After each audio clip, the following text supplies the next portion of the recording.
আজকে যেহেতু ব্যয় হচ্ছে সময়টা কোরআনের পেছনে, নাকি সবাই না, কত মানুষ আজকেও তার প্রেমিকার পেছনে সময় ব্যয় করছে।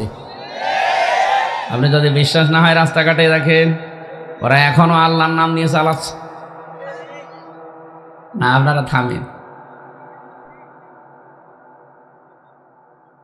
একবার মাহফিল পেয়েছিলাম, কোন জেলায় যে আমার মনে আসতেছে না, এদিকে আলোচনা চলছে আর ওদিকে শুনলাম যে জ্ঞানজাম। কি হয়েছে বলে, দুইজন এসে বাঁশতলায় ধরা খেয়েছে। আমি বললাম, আল্লাহ, আমারে ওয়াজে বসে ওরা আর এক ওয়াজে আছে। এরকম ওয়াজে এলাকায় কেউ নেই তো? না, আছে, আপনি হয়তো টের পাচ্ছেন না। যারা আছে তাদের ওই ওয়াজ বন্ধ করা দরকার। কারণ আজকে আমরা সময় ব্যয় করতে এসেছি কোরআনের পেছনে, নাকি হামজার পেছনে? কোরআনের পেছনে। আরে ভাই, এখানে যদি কোরআন দিয়ে রাজনীতি করা হয় তাহলে আসল যে দুর্নীতি ওটা তো বন্ধ হবে। কোরআনের রাজনীতি থাকলে যে দুর্নীতি বন্ধ হয় তার প্রমাণ আপনাদের সাবেক এমপি মাওলানা মতিয়ার রহমান নিজামী মন্ত্রিত্ব চালিয়েছে। মন্ত্রী হওয়ার পরেও এই পৃথিবীর ইতিহাস যে 36 টাকা তিনি ফেরত দিয়েছে। আপনি কি জাতা মনে করছেন? আপনি করে দেখেন তো। আপনি মন্ত্রী না, আপনার যদি মেম্বার বানানো হয় 36 টাকা না, আরো 36,000 টাকা আপনি কাবি খা। এই জানেন না? আপনি রাজনৈতিকভাবে হয়তো তার আদর্শ আপনি মানেন না, কিন্তু লোকটা যে ভালো ছিল এটাকে আপনাকে স্বীকার করা লাগবে। কারণ পৃথিবীর ইতিহাসে পাল্টিয়ে দিয়েছে। পৃথিবীতে ইতিহাস নেই যে মন্ত্রী হওয়ার পরে পৃথিবীর কোনো দেশে এসে দায়িত্ব শেষ করার পরে টাকা ফেরত দেয়, অথচ উনি দিয়েছে। কি স্বচ্ছ ছিল লোকটা, আপনি চিন্তা করতে পারেন? বাংলাদেশে এই যে যারা মন্ত্রী ছিল, এই 54 বছর বাদ দিলাম, এই 15.5 বছর ধরেন তো, এক একজনের টাকা ফেরত দেওয়া দূরের কথা, 620টা বাড়ি একজনের। ভূমি মন্ত্রী ছিল, এই পাবনার এটা না, ওই চট্টগ্রামের ওইটা।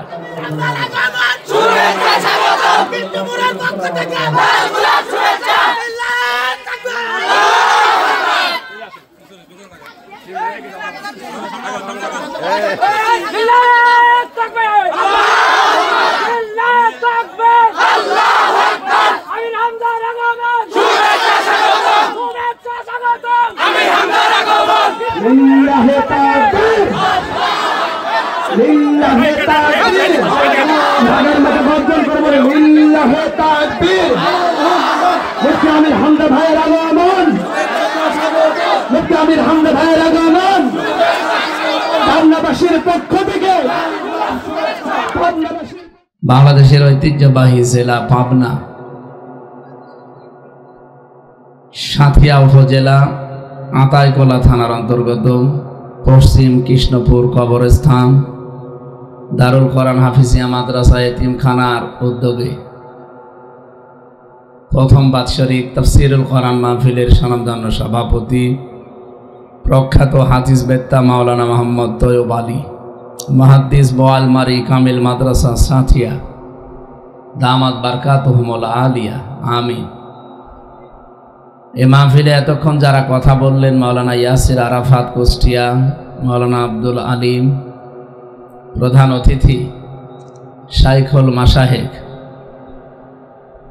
বাংলাদেশ জামাতি ইসলামী মনোনীত এমপি প্রার্থী বিশিষ্ট আইনজীবী ডক্টর ব্যারিস্টার মাওলানা নাজিবুর রহমান মোমেন, আতালাল্লাহু উমরাহু ওয়া বারাকাল্লাহু ফি হায়াতি, আমিন। দোয়া করছি, দোয়া চাচ্ছি তার শ্রদ্ধাভাজন পিতা শহীদ মাওলানা মতিয়ার রহমান নিজামী রহমতুল্লাহ আলাইহি, আল্লাহ রাব্বুল আলামিন তার গোলামের কবরটা জান্নাতুল ফেরদাউস বানিয়ে দেন।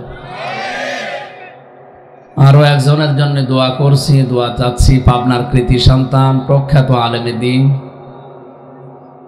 বারবার নির্বাচিত পাবনা থেকে সংসদ সদস্য মাওলানা আব্দুস সোবহান, আতালাল্লাহু উমরাহু ওয়া বারাকাল্লাহু ফি হায়াতি। দুনিয়ার জীবন অলরেডি তিনি শেষ করে জালেমের জুলুমের শিকার হয়ে এত নন্দিত একজন আলেম শুধু পাবনা না, এই বাংলাদেশও না, উপমহাদেশের ভেতরে যদি 10 জন আলেম নাম করা থাকে কোরআন হাদিসের উপরে পণ্ডিত, তার ভেতরে মাওলানা আব্দুস সোবহান একজন। আপনাদের নিজেদের এলাকার মানুষ তো এই জন্য ওইভাবে হয়তো চেনেন না, যে এলাকার ফকির ভিক্ষা পায় না এমন একটা কথা আছে না। শহীদ মাওলানা দেলাওয়ার হোসাইন সাইদি রহমতুল্লাহ আলাই, শহীদ মাওলানা আব্দুস সোবহান, শহীদ মাওলানা মতিউর রহমান নিজামী, এই মানুষগুলোর শাহাদত আল্লাহ সর্বোচ্চ পর্যায়ে যেন নিয়ে যান। কৃষ্ণপুর এলাকার মানুষেরা দল মত জাতি বর্ণ ধর্ম নির্বিশেষে আজকের এই অনুষ্ঠান সাজিয়েছে। এটা শুধু মুসলমানদের জন্যে, এই এদিকে দেখা, এটা মুসলমানদের জন্যে। হ্যাঁ, হাদা বায়ানুল লিন্নাস হুদাল লিন্নাস, মানুষ পদবাচ্চে যারা বিবেচিত সবার জন্য আল্লাহর কোরআন, কোরআনে কারিম আল্লাহ দল মত নির্বিশেষে সবার জন্য দিয়েছে। এমনকি এখানে যদি অমুসলিমরাও থাকে, ওয়াইন আহাদুম মিনাল মুশরিকিন আস্তাজারাকা ফাআজিরহু হাত্তা ইয়াসমাআ কালাম আল্লাহ সুম্মা আবলিগহু মা'মানা। আল্লাহ তাআলা বলেন, হে নবী, মুশরিকরাও যদি কোরআন শুনতে আসে আপনি তাদেরকে নিরাপদে শোনার ব্যবস্থা করে দেবেন, আর শোনা যখন হয়ে যাবে ওই মানুষগুলোকে নিরাপদে বাড়ি পৌঁছিয়ে দেওয়ার দায়িত্ব নিয়ে নেবেন। ওয়াইন আহাদুম মিনাল মুশরিকিন আস্তাজারাকা ফাআজিরহু হাত্তা ইয়াসমাআ কালাম আল্লাহ সুম্মা আবলিগহু মা'মানা। গুরুত্বপূর্ণ বিষয় কিন্তু আজটা আমরা অনেকবার পড়েছি জীবনে, তো এর ভেতরে যে কিছু গুরুত্বপূর্ণ তথ্য আছে আমরা অনেকে জানি না। আরে জানি না এই কারণেই কিছু কিছু মানুষ এই এলাকায় জানি না, সাতক্ষীরা বাগেরহাট এই সমস্ত অঞ্চলগুলোতে গেলে ওরা বলে যে কোরআন শরীফ এটা শুধু আলেমদের জন্য, সাধারণ মানুষ পড়লে বুঝবে না, আরো খারাপ হয়ে যাবে। এই একটা কথা বললেন, ওয়ালাকাদ ইয়াসসারনাল কুরআনা লিযিকরি ফাহাল মিন মুদ্দাকির। আল্লাহ তাআলা বলেন, এই কোরআন আমি সহজ করে দিয়েছি উপদেশ নেওয়ার জন্য। এরপরও কি কেউ নেই কোরআন থেকে উপদেশ নেওয়ার? আজকে আমাদের আলোচনা উপদেশমূলক হবে, এই জন্য আমরা বারবার কথা বলছি, কোরআন শুধুমাত্র আমরা মুসলমান যারা দাবি করছি আমাদের জন্য না, মানুষ যারা তাদের জন্য। দুইটা জাতিকে এখন তামাম দুনিয়ায় প্রায় 810 কোটি মানুষ, তারা আর এখন মানুষ বলে না, বলে এরা জানোয়ার। 1 নম্বরে ইহুদি, 2 নম্বরে মুশরিক। শুধুমাত্র বাংলাদেশে আমরা বলছি তা না, তামাম দুনিয়ায় মাইক্রোসফট রিপোর্ট দিয়েছে পৃথিবীতে 257টা রাষ্ট্র, 810 কোটির উপরে মানুষ আমরা এখন দুনিয়ার এই জগতে আছি। সবচাইতে নিকৃষ্ট মানুষ এই দুইটা জাতির ভেতরে বাস করছে, বিশেষ করে ইহুদিরা আর এই উগ্রপন্থী কিছু মুশরিক হিন্দুরা। সব হিন্দু খারাপ না, তো কিছু উগ্রপন্থী যারা আছে, এই যে মোদি দাদার মুরিদ, এগুলো মোদির নাম বলা ঠিক না, কারণ এর নাম বললে আমার মনে হয় আবার ওযু করা লাগবে। এই শয়তানের নাম বলাও সমস্যা, মুখটাই নাফাক হয়ে যায়। এত খারাপ মানুষ পৃথিবীতে এসেছে কিনা আমি জানি না, আর আসবে কিনা তাও আমার বিশ্বাস হয়। আমার মনে হয় জানোয়ারকেও যদি বলা হয়, জানোয়ারও লজ্জা পাবে, বলবে যে হুজুর আমার নাম বলবেন না, ও আমার চাইতো নিকৃষ্ট। তাম পৃথিবীতে এখন তাকান, আল্লাহর ঘরগুলো ভাঙতেছে আর ভুয়া ধোয়া তুলতেছে, যে এখানে নাকি 500 বছর আগে মন্দির ছিল। আমরা যদি ঢাকার স্বামীবাগের যে ইস্কন মন্দির এখন আওয়াজ তুলি যে এটা 1000 বছর আগে মসজিদ ছিল, ভেঙে ফেলি, হবে? আপনারা কি আরম্ভ করেছেন? আজকেও একটা মসজিদ ভেঙেছে। মসজিদ ভাঙছে না মুসলমানদের কলিজা ভেঙে খান খান করে দিচ্ছে। আশা করছি তাদের শুভবুদ্ধির উদয় হবে, এটা যেন বন্ধ হয়। আর যারা ওই দেশে আছেন, বিশেষ করে দাদা বাবুদের দেশে যারা বাস করেন, আপনারা কি আপনাদের বিবেকের উপরে কুকুরে প্রসাব করেছে? এই মাতালটাকে, পাগলটাকে থামাতে পারছেন না। এই পৃথিবীর জন্য এখন হুমকি হয়ে দাঁড়িয়েছে। কি কথা বুঝতেছেন? কোরআন শরীফ হেদায়েত দেবে পৃথিবীর সব মানুষকে, কিন্তু কেউ যদি আবা হয়ে যায়, অস্বীকারী হয়ে যায়, সীমা লঙ্ঘনকারী হয়ে যায়, তাদেরকে আর কোরআন হেদায়েত দেয় না। যেমন আমরা এর আগে দেখেছিলাম ফেরাউনকে, ও অস্বীকারী ছিল, সীমা লঙ্ঘনকারী ছিল। আবু জেহেলকে ও অস্বীকার তো করেছে, সীমাও লঙ্ঘন করেছিল, এজন্য হেদায়েত পায়নি। এই পৃথিবীতে এখনো জিন্দা মানুষের ভেতরে, বিশেষ করে আমার এই বাংলাদেশে বহু এরকম মানুষ দেখতে পাচ্ছি যারা অলরেডি অস্বীকার করছে এবং সীমা লঙ্ঘন করে ফেলেছে। ইন্নামা নুমলি লাহুম লিয়াজদাদু ইসমা ওয়া লাহুম আযাবুম মুহিন। মানুষ যখন পাপ করতে করতে সীমা ছাড়িয়ে চলে যায়, তখন তার কপালে আর হেদায়েত থাকে না, ওকে আল্লাহ অপমানজনক নিকৃষ্ট শাস্তির ভেতরে ফেলে দেয়। পাবনাবাসী, আমাদের কপালে যেন এরকম কিছু না আসে। আমরা কোরআন থেকে হেদায়েত পেতে চাই ইনশাআল্লাহ। সুতরাং সবাই মিলে দল মত নির্বিশেষে আমরা শুকরিয়া আদায়ের মাধ্যম যেটা আছে বলেন আলহামদুলিল্লাহ। এটা একটা বাক্য, শুকরিয়া আদায় করার জন্য একটা বাক্য এটা। কিন্তু কেউ যদি কোনো নিয়ামতের শুকরিয়া আদায় করতে চায়, তার পদ্ধতি তিনটা। কয়টা? পাবনাবাসী খেয়াল করবেন, সূরা ইব্রাহিম 7 নম্বর আয়াতে আছে, লাইন শাকারতুম লাযিদান্নাকুম ওয়া লাইন কাফারতুম ইন্না আযাবি লাশাদীদ। অবশ্যই কেউ যদি আমার নিয়ামত পেয়ে শুকরিয়া আদায় করে, লামে তাকিদ নুনে সাকিলা, আল্লাহ গ্যারান্টি দিয়েছেন অবশ্যই ওটা আমি বৃদ্ধি করে দেব। এখন নিয়ামতের শুকরিয়া আদায় করবেন কি করে? 1 নাম্বার পদ্ধতি, আপনাকে মুখে স্বীকার করা লাগবে যে হ্যাঁ এটা নিয়ামত। আজকে যে আলোচনা হচ্ছে, পৃথিবীতে 3টা জায়গায় যদি কেউ সম্পদ খরচ করে, সময় ব্যয় করে, কিয়ামতের দিন ওই সম্পদের ওই সময়ের হিসাব আল্লাহর কাছে দেওয়া লাগবে না। 1 নম্বরে কোরআনের পেছনে কারো যদি সময় ব্যয় হয়, কিয়ামতের দিন এই সময়টা আল্লাহ হিসাবের বাইরে রাখবে। 2 নম্বরে কেউ যদি পরিবারস্থ লোকদের জন্য সম্পদ খরচ করে, সময় খরচ করে, কিয়ামতের দিন ওই সময়ের ওই সম্পদের হিসাব দেওয়া লাগবে না। 3 নম্বরে যারা জিহাদের ময়দানে কাজ করে, নিজে যদি যেতে না পারেন, তাদেরকে সাহায্য করলে ওই সম্পদ ওই সময় ওর হিসাব আল্লাহ নেবেন না। আজকে যেহেতু ব্যয় হচ্ছে সময়টা কোরআনের পেছনে, নাকি সবাই না, কত মানুষ আজকেও তার প্রেমিকার পেছনে সময় ব্যয় করছে। আপনি যদি বিশ্বাস না হয় রাস্তাঘাটে দেখেন, ওরা এখনো আল্লাহর নাম নিয়ে চালাচ্ছে না। আপনারা থামেন। একবার মাহফিল পেয়েছিলাম, কোন জেলায় যে আমার মনে আসতেছে না, এদিকে আলোচনা চলছে আর ওদিকে শুনলাম যে গ্যাঞ্জাম। কি হয়েছে?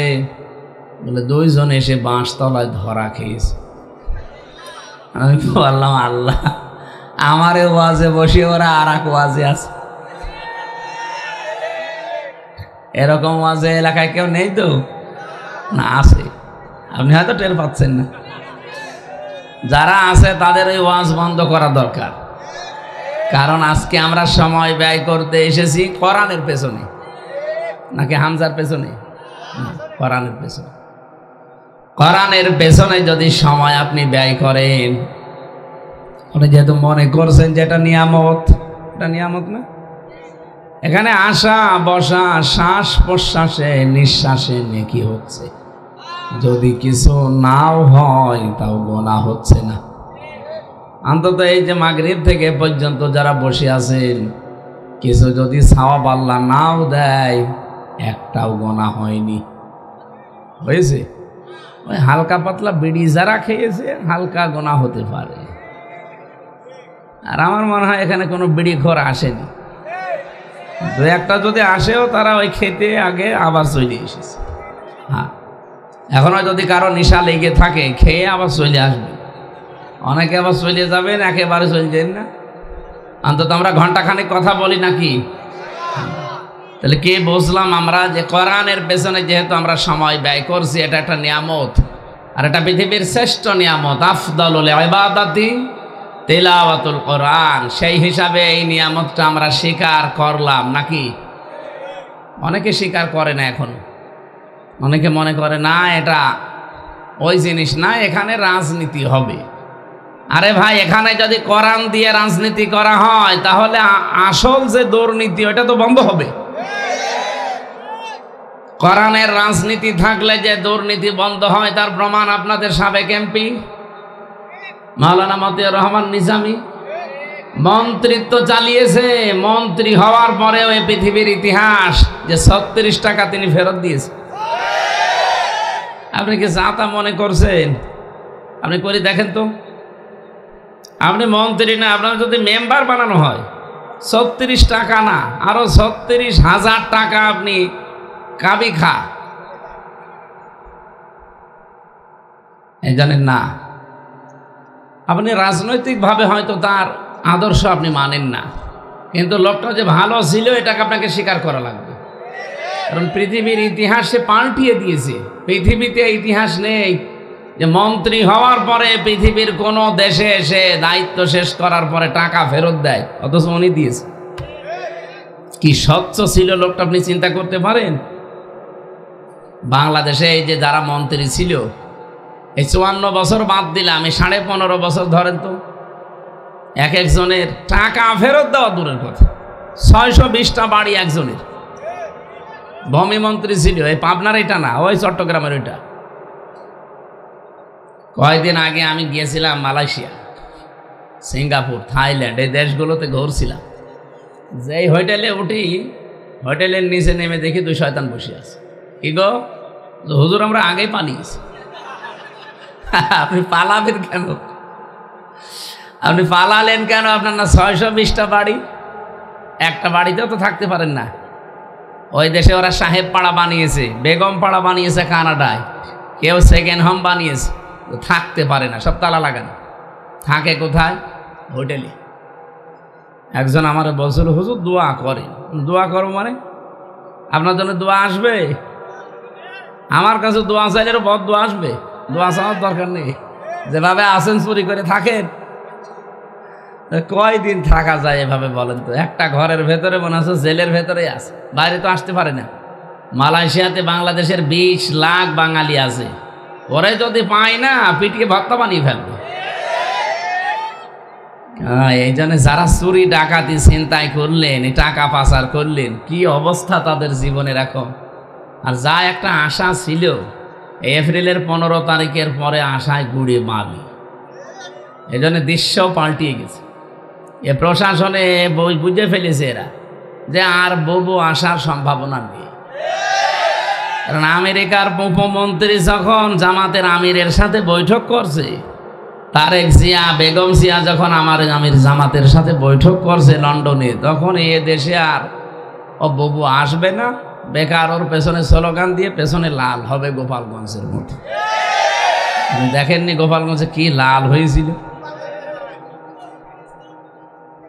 এমন লাল করেছিল এই প্রশাসন পিটিয়ে। ওই সময় শুনতাম গোপালগঞ্জ থেকে কেউ ঢাকায় যদি আসে, বসে আসলে 300 টাকা, দাঁড়িয়ে আসলে 1000 টাকা। বসবে কি করি? প্রশাসন কি ভাই বন্ধু বাবা বলে মেরেছে, একেবারে যা বলা দরকার তাই বলে পিটিয়েছে। আর্মির গাড়িতে আগুন লাগিয়েছে, কি সাহস হতে দেখেছে? ওই ববু উস্কানি দিত আল্লাহ ফাইত। কিন্তু 15 এপ্রিলের পরে উস্কানি অলরেডি বন্ধ হয়ে গেছে।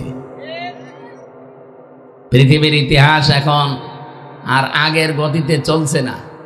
257টা দেশের রিপোর্ট এসেছে এই এপ্রিলের 15 তারিখে। খোঁজ খবর কিছু রাখেন পৃথিবীর? দেখি আপনাদের দুনিয়া সম্পর্কে কেমন খেয়াল আছে। এই পৃথিবীতে সবচাইতে দামি পানির নাম কি বলেন তো? পানি পানি বলেছে, পানি, জল, পানি, ওয়াটার যাই বলে। পৃথিবীতে সবচাইতে দামি পানি। যারা লেখাপড়া করে এরা কি পড়ে দেখি তো, সাধারণ জ্ঞান কেমন আছে? হ্যাঁ, না, হয়নি। ভারতের মুকেশ আম্বানি, ওর স্ত্রী আছে না নীতা আম্বানি, ওনার কাছে হুজুর কিছু জানে না। হ্যাঁ, না না, ওটার নাম অ্যাকোয়া ক্রিস্টলা। আরে 1 লিটার পানির দাম বাংলাদেশের টাকায় 55 লক্ষ টাকা। আমার মাঝে মাঝে মনে হয় এই মহিলা যদি 24 ঘন্টায় 4-5 বোতল পানিও খায়, তাহলে কমপক্ষে 3 কোটি টাকার শুধু পানি খায়। এর ভেতরে স্বর্ণের কি যেন মিশানো আছে, এই জন্য এটা খেলে নাকি যৌবন ঠিক থাকে। এই যে দামি পানি, এই তথ্যটা আমি কয়েকদিন আগে মালয়েশিয়া একটা সেমিনারে গিয়েছিলাম বিশ্ববিদ্যালয়ে। ওখানে একজন রাশিয়ার ডক্টর ছিল, উনি ওনার ভাষা দিয়ে আমারে জিজ্ঞাসা করছিল যে আপনি বাংলাদেশ থেকে এসেছেন, আপনি তো আমার আগে কথা বললেন, বলেন তো পৃথিবীতে শ্রেষ্ঠ পানি কোনটা? আমি মনে করছিলাম যে জমজমের পানি, কারণ এটা খুব দামি পানি। আমারে ওনার ভাষা দিয়ে বলছে জমজমের পানি কয় টাকা, 1 গ্লাস কয় টাকা হবে? অথচ যে নীতা আম্বানি এর বউ যে পানি পান করে, নীতা আম্বানি কি মুকেশ আম্বানির স্ত্রী, এটা 55 লক্ষ টাকা আপনাদের বাংলাদেশের টাকা অনুযায়ী। তার মানে উনি আমাকে দেখলো যে পৃথিবী সম্পর্কে কোনো খবর রাখে কিনা। আমার তো মনে হচ্ছে যে আপনারা ঠিক আমার মতোই হয়েছে, কোনো খোঁজ খবর রাখে না। অথচ একজন খ্রিস্টান, রাশিয়া ভার্সিটির স্যার, উনি একটা আয়াত বলছিল কোরআনে কারিমের, আরবি তো বলতে পারে না, বাংলাটা মানে ইংরেজিতে ট্রান্সলেশন করছিল। অমিজাজুহু মিন তাসনিম, কোন সূরা আছে এখানে? হাফেজ মাফেজ নেই, সূরা মুতাফফিফিনে। অমিজাজুহু তাসনিম আইনা ইয়াশরাবু বিহাল মুকাররাবুন।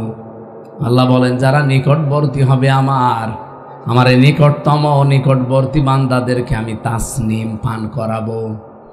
এই তাসনিম যেটা বলা হয় এইটারই এখন এই যে নাম দিয়েছে ইংরেজিতে ক্রিস্টলা অ্যাকোয়া।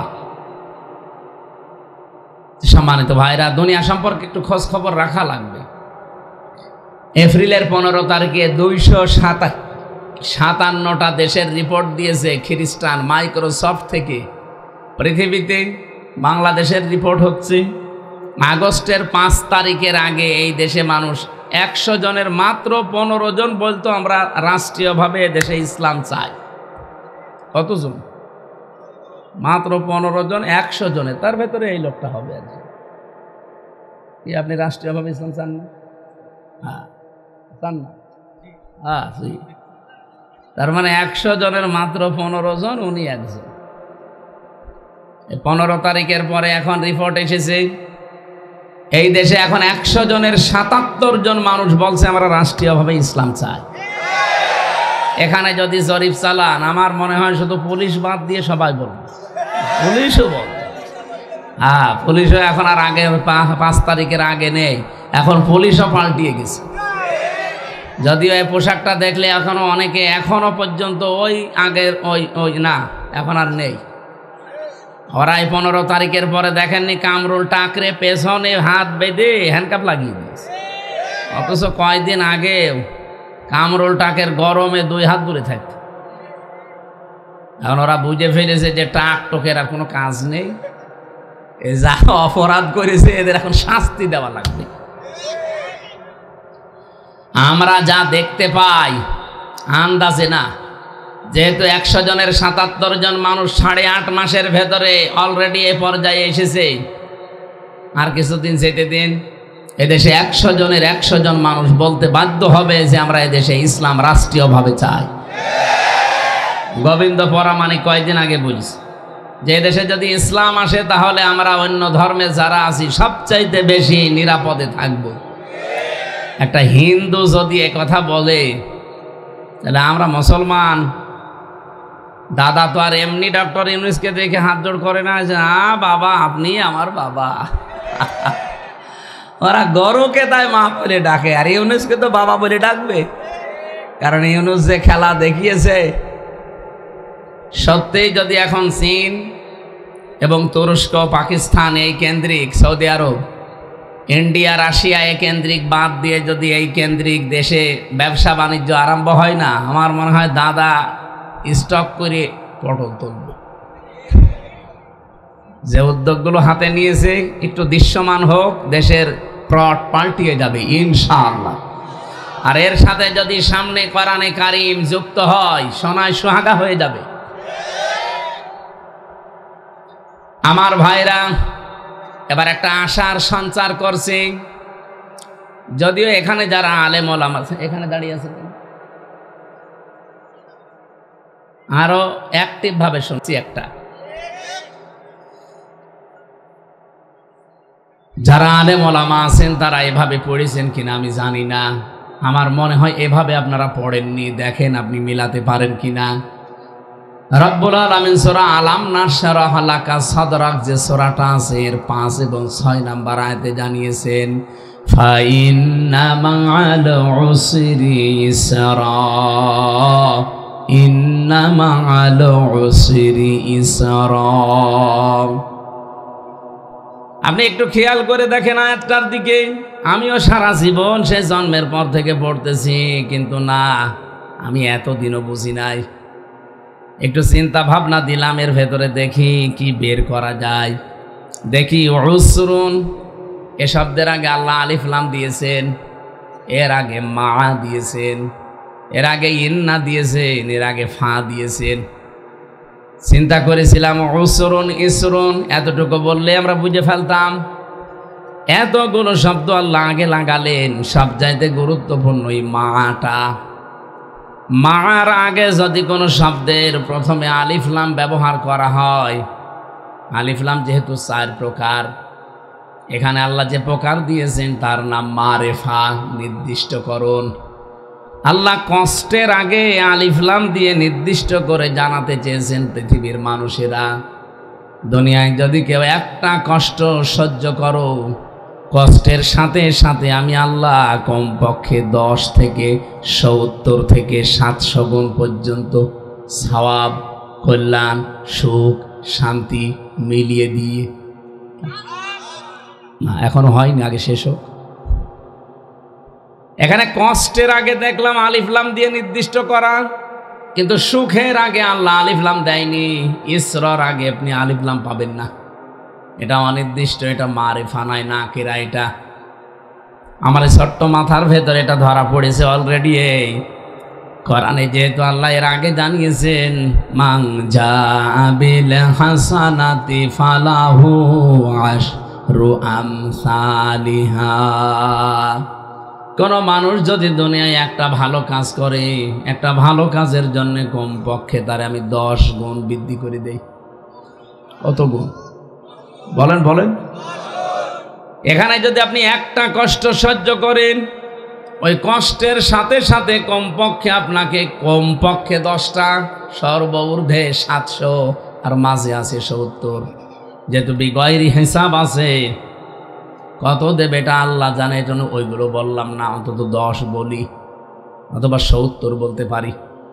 একটা কষ্টের জন্যে কমপক্ষে 70টা কষ্ট আপনি দুনিয়া আখেরাত মিলে, একটা কষ্টের জন্যে 70টা সুখ, শান্তি, কল্যাণ যাই বলেন এগুলো পাবেন। এই গ্যারান্টি দিচ্ছে কে? কিন্তু যে কোনো কাজে কষ্ট পেলেই হবে না, 3টা কারণে কষ্ট পাওয়া লাগবে। আমি আবার বলছি, খেয়াল করে। আপনার কষ্ট যদি হয় 3 কারণের যে কোনো এক কারণে, তাহলে আপনার জন্য একটা কষ্টে 70টা শান্তি আল্লাহ জড়িয়ে দিয়েছেন। কষ্ট কয়টা? হ্যাঁ, হয়নি, একটা। কারণ কয়টা? আরো জোরে বলেন। একটা কষ্ট যদি কেউ সহ্য করে দুনিয়ায় 3টা কারণে, যে কোনো কারণে কষ্ট পেলে আপনি সুখ পাবেন না। কত মানুষ প্রেমে ব্যর্থ হয়ে কষ্ট পায়, সুখ পাবে? হাসিনাও কষ্ট পেয়েছিল যাওয়ার সময়, আপনারা দেখেছেন ওনার কান্না। স্বামী মরে গেলেও মনে হয় এত কাঁদেনি। তার মানে কষ্ট না পেলে কাঁদতো না, কষ্ট পেয়েছে, কিন্তু ওই 3 কারণ যেটা আমি তাফসিরে পড়েছি ওর ভেতরে আমি পাইনি। কয়টা কারণ বললাম? এবার একটা একটা করে শোনেন, দেখেন আপনার জীবনে এ কারণ আছে কিনা। 1 নম্বরে, কেউ যদি আমার আল্লাহর জন্য কষ্ট পায়, কেউ যদি রাসূলুল্লাহর জন্য কষ্ট পায়, কেউ যদি মানবতার জন্য কষ্ট পায়। এই যে লোকটা আমি কিছুক্ষণ শুনলাম, ফার্স্ট ক্লাস, ফার্স্ট আরবিতে এত নাম্বার পেয়েছে, রাজশাহী বিশ্ববিদ্যালয়ে ওনার উপরে নাম্বারে আজ পর্যন্ত কেউ পায়নি নাকি? অথচ জীবনে বহু কিছু হারিয়েছে শুধু আল্লাহর পথে চলার কারণে। কষ্ট পাওয়া লাগবে কয় কারণে? আল্লাহর জন্যে, রাসূলুল্লাহর জন্যে, মানবতার জন্যে। এই 15.5 বছরে আমরা যারা আল্লাহর জন্য কষ্ট পেয়েছি, রাসূলুল্লাহর আদর্শের জন্য কষ্ট পেয়েছি, মানবতার জন্য কষ্ট পেয়েছি, আল্লাহর কসম মাস্ট বি এক একটা কষ্টের জন্য 70টা সুখ আল্লাহ রেডি করে রেখেছেন। সিস্টেম অপর পৃষ্ঠায় দেখুন, আল্লাহ যেহেতু রিপিট করেছেন আয়াতটা, এই জন্য বলছি ইন্না মাল উসরি ইসরা। অবশ্যই দুনিয়াতে কোনো মানুষ যদি একটা সুখ ভোগ করে, আর সুখটা যদি হয় অবৈধ, এই এদিকে তাকান, আপনি যদি দুনিয়ায় একটা সুখ ভোগ করেন, আনন্দ পান, আর ওই আনন্দ ওই সুখটা যদি হয় অবৈধ, তাহলে একটা সুখের কারণে দুনিয়া আখিরাত মিলে কমপক্ষে 70টা দুঃখ আপনার জন্য অপেক্ষা করছে। এবার আসেন তো, সুখ অবৈধ। এই 15.5 বছরে আমি নাম ধরে বলছি, যারা দায়িত্বে ছিল তারা সুখ পায়নি। কথা বলে না কেন? এ সুখ পেয়েছে, শান্তি পেয়েছে, আনন্দ পেয়েছে, এটা কি বৈধ সুখ? অবৈধ।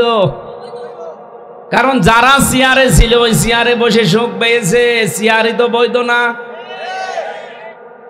আমার এখন 33 বছর বয়স, 92 সালে আমার জন্ম। আমি মাঝে মাঝে হিসাব করি, 18 বছর থেকে যদি আমি ভোট দেওয়া আরম্ভ করতাম, অন্তত 3 বার ভোট দিতে পারতাম, একবারও পারি নাই। তার মানে 3 বছরে, এই 3 টার্মে একবারও ভোট হয়েছে। এই 3 বারে যারা ছিল তারা চেয়ারে ছিল না? বলেন বলেন। বিশেষ করে 1628 জন মানুষ, এই মানুষগুলোর কপালে দুঃখ আছে, কারণ এরাই বেশি সুখ পেয়েছে। আমি একটা একটা করে নাম ধরে সবার বলতে পারতাম, কিন্তু নাম ধরা আমার উদ্দেশ্য না। যারাই ছিলেন আপনারা কিন্তু জানেন, এখানে যিনি ছিলেন এটা টুকু আল্লাহর এই বান্দা, ও নিজেও জানে যে হাসিনা অবৈধ জোর করে আছে, তারপরে উনি গলা বাড়িয়ে দিয়েছে যে আমি মন্ত্রী হব, আমি এমপি হব। হয়েছেও, হয়ে সুখ পাইনি, শান্তি পাইনি। এই সুখ কি অবৈধ না বৈধ ছিল? এই কথা বলছেন। যারা এরকম অবৈধ সুখ পেয়েছেন বিভিন্ন চেয়ারে বসে বসে, এক একটা সুখের কারণে আপনার কপালে যদি 70টা করে দুঃখ আল্লাহ লিখে রাখে, যেহেতু মার পরে আছে, মার পরে আল্লাহ উসরুনের আগে আলিফ লাম দিয়ে নির্দিষ্ট করে দিয়েছেন, এরপরে আল্লাহ ইসরা দিয়েছেন। সিস্টেমটা আল্লাহ 2 বার দিয়েছেন এই কারণে, কষ্টের পরে যেমন সুখ, সুখের পরও কষ্ট আছে, কিন্তু সুখটা যদি হয় অবৈধ। আর যারা পরকীয়া প্রেম করে তারা সুখ পায় না, না এই এলাকায় সব নেই। যারা এই লাইনে আছেন আপনি কিন্তু সুখ পাচ্ছেন, শান্তিতে আছেন, এই জন্যই তো 2-3 ছেলে ফেলে ধুয়ে চলে যাচ্ছে আল্লাহর রাস্তায়।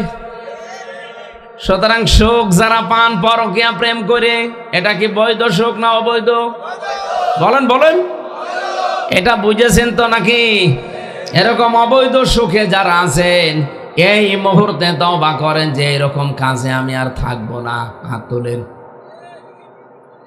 আরে বাবা, তুমি লাইন করে বসে আছো। এই দাঁড়িয়ালা, আউযুবিল্লাহ। কার সাথে লাইন আছে আপনার? না, আমি হাসির খোরাকি দেইনি। এমনিতে যারা হাত তুলছে তুলুক, আপনি দাঁড়িয়ে আমার হাত তুলতে গেলেন।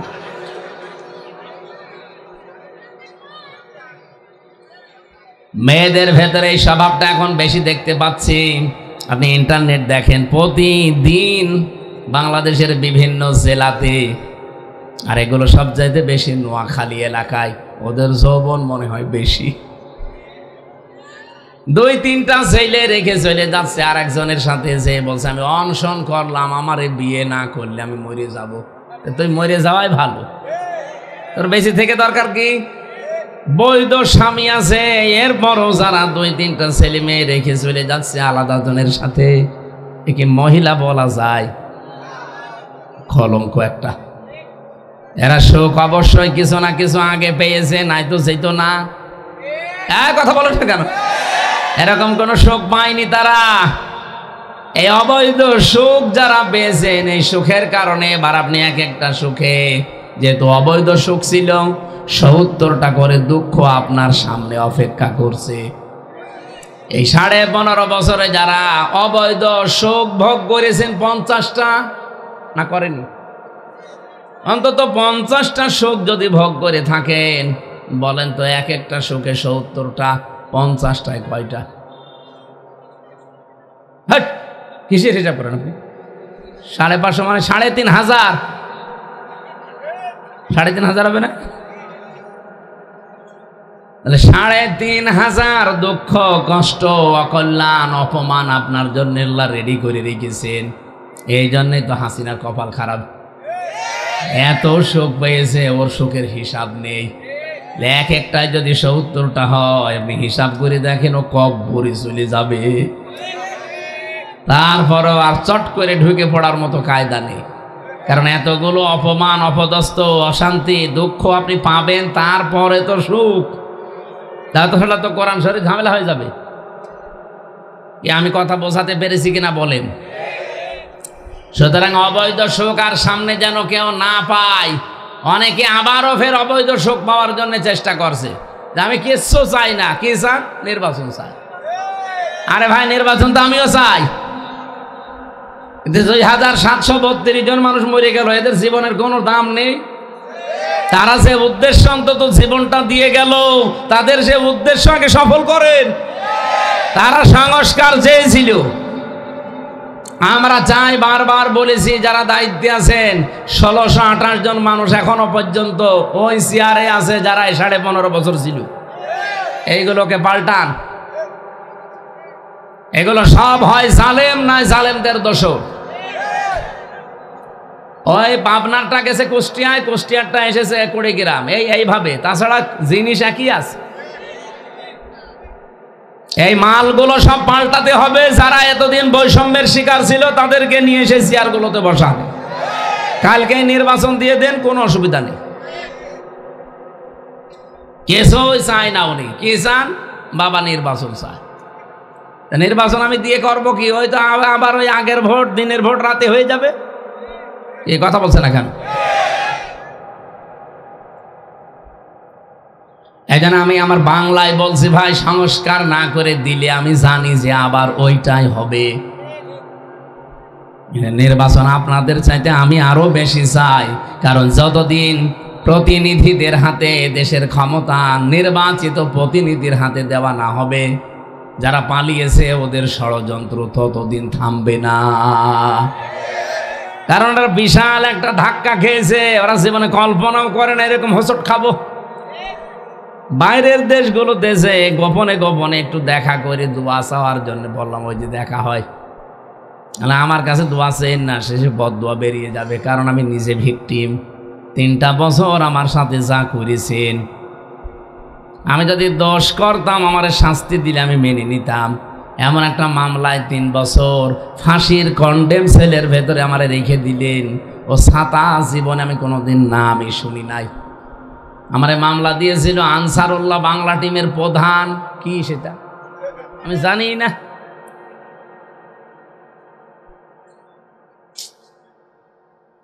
যারা রিমান্ডে নিয়ে 8 স্তরে আমারে প্রশ্ন করতো, এতগুলো রিমান্ডের যে বিভিন্ন রকমের গোয়েন্দা সংস্থা আসতো, একটার পরে একটা।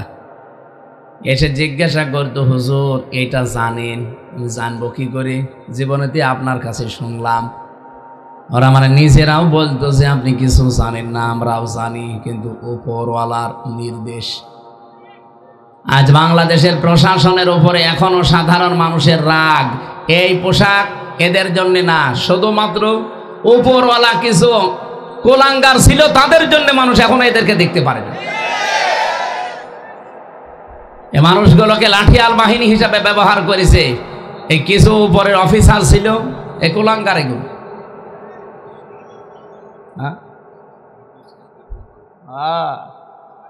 আল্লাহর ওলি একজন পাওয়া গেছে না, আলহামদুলিল্লাহ। আমরা চাই যারা বৈষম্যের শিকার ছিল এতদিন, তারা এসে এই চেয়ারগুলোতে বসবে। এই 1628 জনের একজনও যেন না থাকে। আমরা যে কথা তুলেছিলাম সূরা আলাম নাশরা দিয়ে, এদিকে তাকান, নাকি ওসি সাহেবের চেহারা ভালো বলছে ওইদিকে তাকাচ্ছে।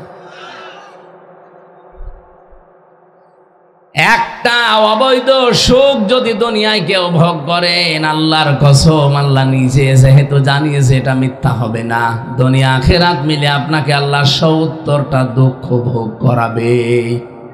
এই জন্য কোন অবৈধ সুখ আর সামনে আমরা পেতে চাই? বলেন বলেন। আপনি চেয়ারে বসবেন, বৈধভাবে বসেন। অবৈধভাবে কোন কারণে বসে আবার ওরকম ফের 70টা দুঃখ পাওয়ার রাস্তা খুলতেছেন? ফাতিলকা বুয়ুতুহুম খাবিয়াতাম বিমা যালামু, সূরা নমল 19 নাম্বার পারা 20 নাম্বার পৃষ্ঠার 7 নাম্বার লাইনের 52 নাম্বার আয়াতের প্রথম অংশে আছে। তাফসিরে ফি জিলালিল কোরআনে পাবেন। সাইয়্যিদ কুতুব লিখেছেন রাহমাতুল্লাহ আলাইহি, আল্লাহ পাক বলেন এই সেই ঘরগুলো, এদিকে তাকান, এই সেই ঘরগুলো খাবিয়াতান, জনশূন্য হয়ে গেছে, পরিত্যক্ত হয়ে পড়ে আছে, বিমা যালামু, এদের জুলুমের কারণে। আমি এই বিমা যালামুর ব্যাখ্যা পড়তে গিয়ে তাফসিরে দেখেছি একটা দুইটা না, আমার জীবনে আমি প্রায় 42টার উপরে মিলিয়েছিলাম। আল্লাহ কেন খাবিয়াতান দেওয়ার পরে বিমা যালামু দিল? এর কত শব্দ ছিল সেগুলো দিল না?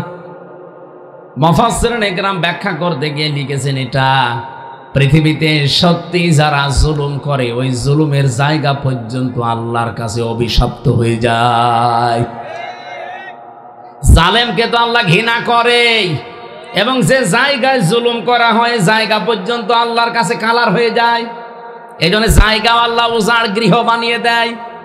হজে যারা যায় জিজ্ঞাসা করে দেখেন, একটা জায়গা আছে ওই জায়গাতে খুব দ্রুত যাওয়া লাগে। নবীজি বলেন এই জায়গাটা অভিশপ্ত, তার মানে ওখানে এর আগে জুলুম করা হয়েছিল। যেখানে কন্যাদেরকে জীবিত অবস্থায় কবরের ভেতরে মাটি দিয়ে দিত, ওই জায়গাতেও দেখেছি মানুষজন তাড়াতাড়ি বলে এখান থেকে সরেন, কারণ এই জায়গাটায় যেহেতু জুলুম করা হয়েছে, পুরা জায়গাটায় আল্লাহ অভিশপ্ত বানিয়ে দিয়েছে। পাবনাবাসী আরো খেয়াল করে শোনেন, আমি আয়াতটা আগস্টের 5 তারিখের পরে মিলাচ্ছিলাম। আল্লাহ তুমি বিমা যালামু দিলে, যে জালেমদের বাড়ি ঘরের দিকে তুমি ইঙ্গিত দিলে, ফাতিলকা বুয়ুতুহুম, বাইতুন দেয়নি, বুয়ুত বহু বচন। জালেমদের বাড়ি ঘরের দিকে হে নবী আপনি একটু তাকান, এই যে এই সেই বাড়ি ঘর আজ উজাড় হয়ে আছে, জনশূন্য হয়ে আছে, পরিত্যক্ত হয়ে গেছে। আমি এটা মিলিয়েছিলাম আমার কুষ্টিয়ার হানিফ সাহেবের বাড়ির সাথে, দেখি 100 ভাগ খাপের খাপ মিলে গেছে। আগস্টের 5 তারিখের বিকালবেলা যে দেখি পুরা বাড়ি মাটির সাথে মিশে গেছে, এমনকি পায়খানার প্যান্ট পর্যন্ত লোকজন খুলে নিয়ে চলে গেছে। এত রাগ ছিল ওনার উপরে। আল্লাহ রাব্বুল আলামিন এতটুকু দিয়ে শেষ করে দেননি। রাব্বুল আলামিন বলেন শুধু একজনের যদি করতাম, হানিফ সাহেবের বাড়ি যদি হতো, তাহলে বাইতুন দিতাম। বুয়ুত দিয়েছি কেন জানো? তামাম পৃথিবীতে এরকম বহু জালেমের আস্তানা আছে। আপনি অধিকাংশ জালেমের বাড়ির মাটির নিচে টর্চার সেল পাবেন, আয়না ঘর, এরকম কিছু পেয়ে যাবেন। মানবতার উপরে এত কঠিন অবস্থা তারা তৈরি করেছিল, আল্লাহর আরশ পর্যন্ত কেঁপে গেছে। যেটা আমি বসবো না ওটা আপনাকে বোঝাবো কেন, আমি দেখতে পাচ্ছি জালেমরা যেখানে যেখানে, বাংলাদেশে 630টা থানা আছে, যেখানেই গিয়েছি জালেমদের বাড়ি ঘর নেই, সব উলটপালট করে ফেলেছি। আল্লাহ এতটুকু যদি শেষ করে দিত তাও আমি আয়াতটা নিয়ে আসতাম না, এরপরেরটা আমাদের জন্য। ইন্না ফি যালিকা লাআয়াতান লিকওমিন ইয়ালামুন। আরবি গ্রামার যারা বোঝে দুইটা জিনিস এখানে দেখবেন আছে, ইন্না আছে আর লামে তাকিদ আছে। আল্লাহ তাআলা বলেন অবশ্যই এর ভেতরে শিক্ষা আছে যারা জ্ঞানী তাদের জন্য। কি শিক্ষা? আপনি চিন্তা করতে পারেন আগস্টের 5 তারিখের আগে হানিফ সাহেবের বাড়ি ভাঙা না, ওর বাড়ির দিকে চোখ তুলে কেউ তাকালে তার জায়গা হতো জেলখানা। কারণ উনি বাংলাদেশে 3 নাম্বার জায়গায় ছিলেন। অথচ আগস্টের 5 তারিখের পরে আপনি চিন্তাও করতে পারেন না, তারাও কোনোদিন কল্পনায় আনে না যেটা হতে পারে। কারণ পরিকল্পনা সব আমরা যা করি আমাদের ওপরে আর একটা আছে। আমারটা হয়তো একরকম হতে পারে, কিন্তু উনি যেটা করে রেখেছে ওইটাই হবে। কে কথা বলে না কেন? আল্লাহ বলেন অবশ্যই জ্ঞানীদের জন্য এখানে শিক্ষা। কি শিক্ষা আছে? ফাকতিয়া দাবিরুল কওমিল্লাযিনা যালামু। এটা সূরা আনামে আছে 7 নাম্বার পারা 12 নাম্বার পৃষ্ঠা 4 নাম্বার লাইনের 45 নাম্বার আয়াতের প্রথম অংশে আছে। আল্লাহ বলেন জালেমদের শিকড় কাটা হয়ে গেছে। কেটেছে কে? না না, আপনি আলেম, এনে আলেম তো কথা বলছে না। ফাকতিয়া এটা মজহুলের ফাইল বা কর্তা কে জানা নেই। এই যে জালেমদের সারা পৃথিবীতে বাড়ি ঘরগুলো ভেঙে চোরমার করে মাটির সাথে মিশিয়ে দিচ্ছে, সামনে আরো যারা জুলুম করবে তাদেরও মিশবে। আপনি 1 আর 2 একটু তাকিয়ে দেখবেন, এই ইসরায়েলের যারাই অত্যাচার করেছে ওদের আল্লাহ নিজে নিশ্চিহ্ন করে দেবে। ভারতের বুকে যারা আল্লাহর ঘরগুলো একটা একটা করে মাটির সাথে মিশিয়ে দিচ্ছে, ওদের টাইট আল্লাহ এখনই করতে পারে। অনেকে বলছে আবাবিল পাঠালেই তো হয়ে যায়। আরে আল্লাহ আবাবিল পাঠাবে কোন সময়? 1500 বছর আগে আল্লাহ যখন আবাবিল পাঠিয়েছিল ওই সময় ঘর রক্ষা করার জন্য এরকম মুসলমান ছিল না। কিন্তু এখন বিশ্বে মুসলমান 210 কোটি। এত মুসলমানকে আল্লাহ দুনিয়ায় বাঁচিয়ে রেখেছেন, এরপরও তার ঘর ভাঙে আর আমরা যদি আঙ্গুল চুষি, আল্লাহ কোন দায় পড়িছে যে এখনই তুমি আবাবিল পাঠাবেন? তাহলে আমাদের মতো মুসলমান পৃথিবীতে থাকার দরকার কি? আল্লাহ পাঠাতে পারে নাকি সে শক্তি এখন আর নেই?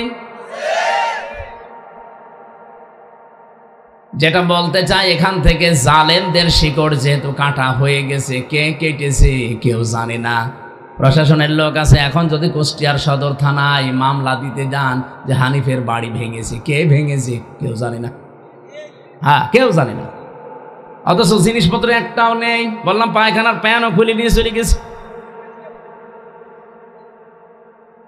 এখান থেকে আমাদের জন্য আল্লাহ যেটা দিতে চেয়েছেন আমি সেটা পেয়েছি, দেখেন তো মেলে কিনা। ইন্না ফি যালিকা লাআয়াতাল লিকওমিন ইয়ালামুন। অবশ্যই এখানে তোমাদের যাদের জ্ঞান আছে, মগজে যাদের কাজ করে তাদের জন্য শিক্ষা। কি? জালেমদের এত বড় শিকড়, ইউনিয়নের দারোয়ান থেকে সংসদ পর্যন্ত সব জায়গায় জালেমদের সব লোক রেডি করা ছিল। আপনি প্রত্যেকটা বিভাগে দেখবেন ওদের 2-3 স্তরে লোক ছিল। রিমান্ডে আমারে 8 ভাবে প্রশ্ন করেছে। প্রশাসনের এক একটা ধাপ আসতো, এক এক রকম প্রশ্ন করত। মামলার আয়ু থেকে শুরু করে একেবারে বিচারপতি পর্যন্ত সব জালেমদের লোক সেট করা। আমার পক্ষে শুধু দাঁড়িয়েছিল আমার মামলার উকিলটা, তা উকিলের কথা বলা শুনি না।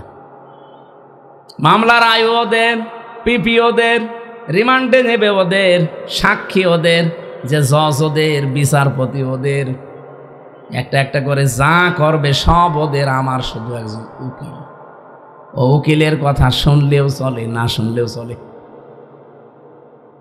শুনত না তার প্রমাণ 3 বছরের ভেতরে মামলাটা প্রায় 30 বারের ওপরে সিএমএম কোর্ট, জজ কোর্ট, হাইকোর্টে তুলেছিল, একবারও জামিন দেয়নি। দেবে কি করে? কারণ বিচারপতির হাতে, জজের হাতে কিচ্ছু নেই, সব আছে আল্লাহর ওলির হাতে। উনি যা বলবে তাই। যেহেতু লাল দাগ দিয়েছিলে এই জন্য কিছুই হয়নি, অথচ আগস্টের 5 তারিখের পরে শুধু এই মামলা তুলতে দেরি। বিচারপতি বলছে কি দেখি মামলার রায় দেব, এর ভেতরে কোনো মাল নেই, জান খারিজ করে দিলাম। আমি বলতে গেলাম যে বিচারপতি 3 বছর তো এই মামলা আপনার কাছে ছিল, 3টা বছরে তো কোনোদিন বলেন না যে এর ভেতরে মাল নেই। আজকে হঠাৎ করে এই কথায় আমাকে ওনার কামরায় নিয়ে গোপনে বলেছিল যে কোরআন শরীফ আমার সামনে, ওনার খাস কামরায় নিয়ে আমারে বলছিল হুজুর আগস্টের মনে হয় 12 তারিখে 13 তারিখে মামলা তুলেছিলাম। আমারে বলছে হুজুর আমার কিচ্ছু করার নেই, আমার হাত বাঁধা ছিল, এখন আমার হাত খোলা আছে, এখন আমি ন্যায় বিচার করতে পারবো। আমরাও চাই বাংলাদেশে 1628 জন মানুষ এখনো দায়িত্বে আছে, এদেরও যেন হাত এভাবে আর বাধা না থাকে, হাত যেন আবু সাইদের মতো খোলা থাকে। ওসির হাত আপনি খুলে দেন, আপনি দেখেন এনার হাত খুলে দিয়ে এলাকায় কোনো মানুষ অন্যায় করে জীবনও টিকে থাকতে পারবে না। হাত বেঁধে দিলে উনি করবে কেন, ওনার বাবাই করবে কি? আমরা বারবার বলছি প্রশাসনকে আপনি আলাদা একটা দিক বিভাগ করে দিন, ওরা কোনো মন্ত্রী, কোনো এমপি, কোনো নেতার কথায় চলবে না, ওরা চলবে সরাসরি ওদের আইজির কথায়। দেশটা ঠান্ডা করে ফেলবে 24 ঘন্টায়।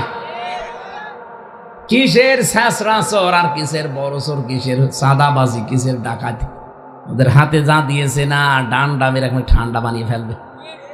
কি করবে এখনো পর্যন্ত এটা নিরপেক্ষ হতে পারছে না। আমরা আগামীতে এটাই চাচ্ছি ওনাদের বিভাগটা পুরা থাকবে একেবারে আইজি পর্যন্ত, কারো কথা শোনার দরকার নেই। কোন নেতা, কোন খেতা, কোন এমপি, কোন মন্ত্রী, কোন পাগল, কোন ছাগল কি বলবে সেটা শুনে ওনার মতো মানুষ চলবে। এমন নেতা ওনার কাছে যে এমন কথা বলে, নেতার পেটে যদি বোম মারেন নিজের নাম সই করতে পারবে না, অথচ লোকটা অনার্স মাস্টার্স করা ওনার আদেশ দেয়।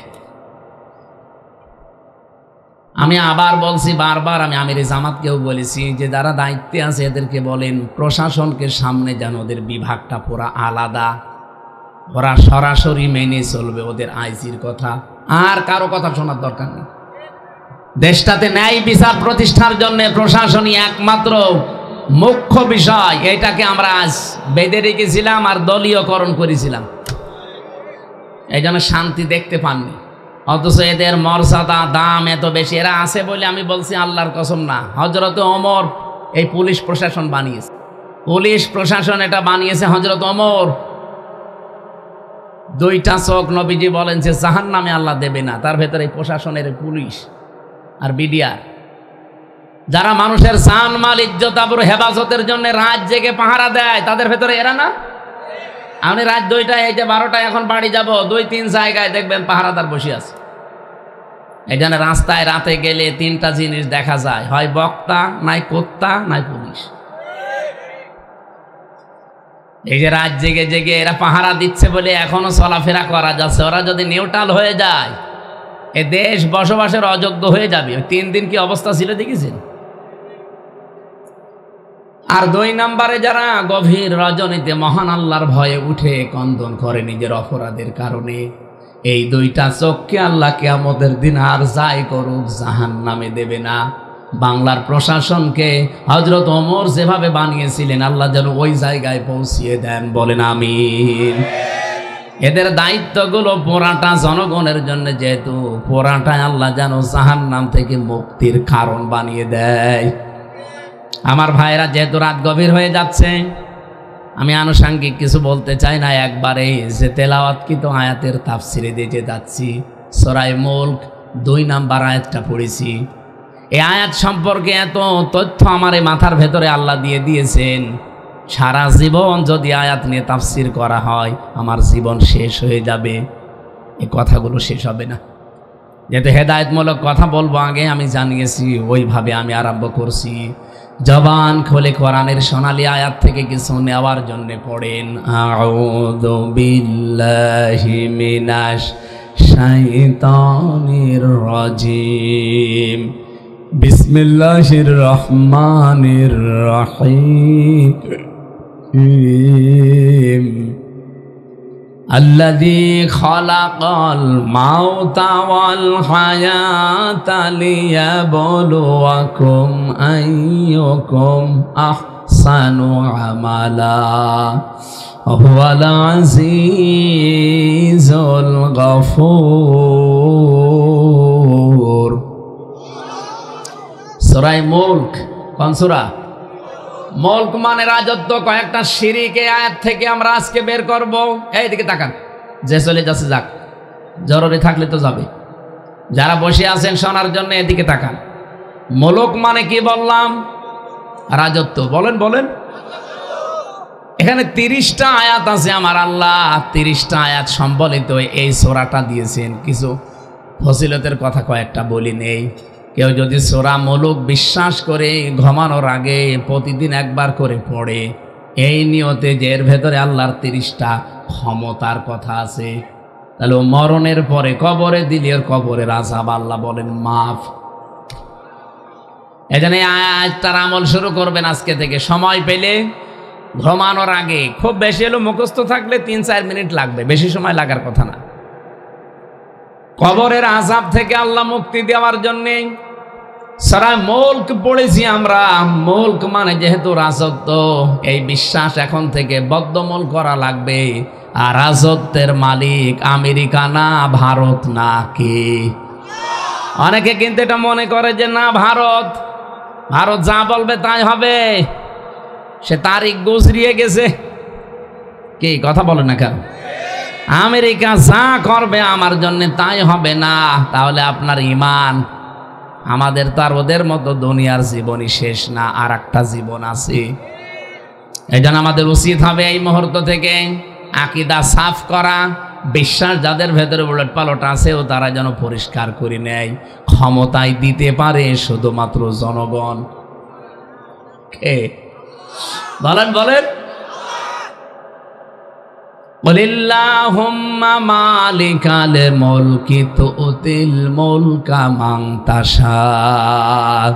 আল্লাহ তাআলা কোরআনে কারিমে আয়াতটা দিয়ে জানিয়েছেন, বান্দা বান্দীদের বলেন ক্ষমতার মালিক একচ্ছত্র আমি আল্লাহ। এ বিশ্বাস আমাদের 100 ভাগ আছে। আছে। এর ভেতরে অন্য কেউ যদি ঢোকে আপনি কিন্তু মুশরিক হয়ে যাবেন। এদিকে তাকান। শিরিক, এই বিষয়টা আমরা বাংলাদেশে, ভারতে, পাকিস্তানে এখনো ক্লিয়ার না। অনেকে শিরিক, অনেকে মনে করে শিরিক মানে ওই মূর্তি পূজা করা শুধু না, কবর পূজা করা শুধু না, ব্যক্তি পূজা করা শুধু না। শিরিক মানে আল্লাহ যেটা পারে ওইটা অন্য কেউ পারে, এই বিশ্বাস করার নাম শিরিক। এক কথায় জবাব দিলাম। এখন যদি প্রকারভেদ হিসাবে বলি, শিরিক বিজাত, শিরিক বিসিফাত, শিরিক বিল ইখতিয়ারা, শিরিক বিল হুকুক, 120 প্রকার আছে, আমি তাফসিরে পেয়েছি। এতগুলো পয়েন্ট আকারে বলতে গেলে রাত শেষ হয়ে যাবে। এক কথায় জবাব দিলাম কি, আল্লাহ যেটা পারে ওইটা অন্য কেউ পারে, এই বিশ্বাস করার নাম। আর শিরিক যে করে সে মুশরিক। বলেন বলেন। আর মুশরিকের জন্য জান্নাত হারাম, জাহান্নাম ওয়াজিব। সুতরাং গুরুত্বপূর্ণ পয়েন্ট থেকে আমাদেরকে বেরিয়ে আসতে হবে। আল্লাহ যেটা পারে ওটা অন্য কেউ। ছেলে মেয়ে দিতে পারে কে? ওটা আলাদা আর কেউ পারে? কত মানুষ বিভিন্ন জায়গায় ধর্ণা দেয়, সে জেতা পীর, মরা পীর, বিভিন্ন হুজুরের কাছে বলে পানি পুড়িয়ে দিন। সেদিন বগুড়াতে আমার কাছে একজন বলছে, হুজুর আপেল পুড়িয়ে দিন। আমি সূরা ফাতিহা পড়ে ফু দিলাম, আমার কানের কাছে মুখ নিয়ে বলছে, হুজুর এমন ভাবে আপেল পড়বেন যেন ছেলে হয়। আপেল দিলাম, ফেলি। আপেল কই? ফেলি দিস কেন? আরে ভাই, আপেল পড়ে যদি ছেলে হইতো তা আমার 3টে মেয়ে হইতো না? আমি ম্যাডামরা শুধু আপেল পুড়ে খাওয়াতাম। কি বিশ্বাস মানুষের দেখেছেন? আমার মতো আমির হামজা না, আমার বাবাও যদি ফু দেয় হবে। কারণ ছেলে মেয়ে দেওয়ার মালিক আমির হামজার বাবাও না, হামজাও না, কে? আপনি মনে করেন না অমক পীর সাহেব একটু ভালো মানুষ, অনেক বুজুর্গ মানুষ পারতে পারে। আরে ভাই, ও যদি পারে, বাংলাদেশে পৃথিবীতে বহু পীর এমন চলে গেছে যাদের কোনো সন্তান নেই। তারা তো পারে না নিজেদের সন্তান আনতে। এই জন্য আমি একটা উদাহরণ দিয়েছি, আর একটা বলছি। এই পৃথিবীতে চলার জন্য আল্লাহ পাক নিজে আইন বানিয়ে দিয়েছেন। আল্লাহর আইন বাদ দিয়ে যারা অন্যের আইন প্রতিষ্ঠা করার জন্য আন্দোলন করেন, দল করেন, তারাও মুশরিক। এটা একটু কড়া হয়ে গেল? কড়া হয়নি, আমি আপনাকে বাঁচাতে চাই। আপনি শিরিক করছেন, কারণ আল্লাহ পাক এই পৃথিবী চালাতে আইন দিয়েছেন। এখানে 500 আইন আছে। এই আইন বাদ দিয়ে নিজেদের তৈরি করা আইন আপনি এ জমিনে কায়েম করার জন্য দল করেন, আন্দোলন করেন, ভোট করেন, সবগুলো হচ্ছে শিরকি কাজ। সুতরাং আপনি ভোট করবেন, দল করবেন, আন্দোলন করবেন, যাই করবেন, এটা আল্লাহর আইন প্রতিষ্ঠার জন্য করবেন। মানুষের তৈরি করা আইন যতদিন প্রতিষ্ঠিত থাকবে এই জমিনে ততদিন শিরিক চলবে, আর শিরিক থাকলে আল্লাহর রহমতে জমিনে আসবে না। এই জন্য রাজত্ব, মুলক মানে রাজত্ব, এটার মালিক আমার আল্লাহ। নিজের বড়ত্বের কথাগুলো তিনি আমাদেরকে প্রথমে শোনাচ্ছিলেন। তাবারাকাল্লাযী বিয়াদিহিল মুলক ওয়া হুয়া আলা কুল্লি শাইইন কাদির। বলতে বলতে হঠাৎ করে আলোচনার ধরন তিনি পাল্টিয়ে ফেলেছেন। এবার আমাদের জীবন আর মরণের দিকে নিয়ে গেলেন। আল্লাহ পাক বলেন, আল্লাযী খালাকাল মাউতা ওয়াল হায়াতা। তিনি সে আল্লাহ যিনি তোমাদের মউত বানিয়েছেন আর হায়াত বানিয়েছেন। বলেন তো আগে হায়াতের কথা না মউতের কথা? এদিকে তাকান। আল্লাহ আয়াত শুরু করার আগে আল্লাহ হায়াতের কথা দিলেন না, প্রথমে মউতের কথা দিলেন কেন? আল্লাহ এইটাই জানাতে চেয়েছেন, পৃথিবীর বান্দা বান্দিরা, দুনিয়ায় যত উপরে ওঠো না কেন, যত কিছুর মালিক হও না কেন, এই কথা সব সময় মনে রাখবা যে আমার মরা লাগবে। এটা তোমার জীবনকে পরিচ্ছন্ন করে রাখবে। 24 ঘন্টার ভেতরে নবীজি বলেন 2টা জিনিস মানুষের রোগ, অন্তরের যে রোগ আছে এটা পরিচ্ছন্ন করতে পারে। একটা আল্লাহর কোরআন বুঝে তেলাওয়াত করা, আর একটা মরণের চিন্তা করা। এটা যদি সত্যিই মন আপনি ওইভাবে তৈরি করতে পারেন, আপনার দ্বারা অন্যায় হওয়া অসম্ভব।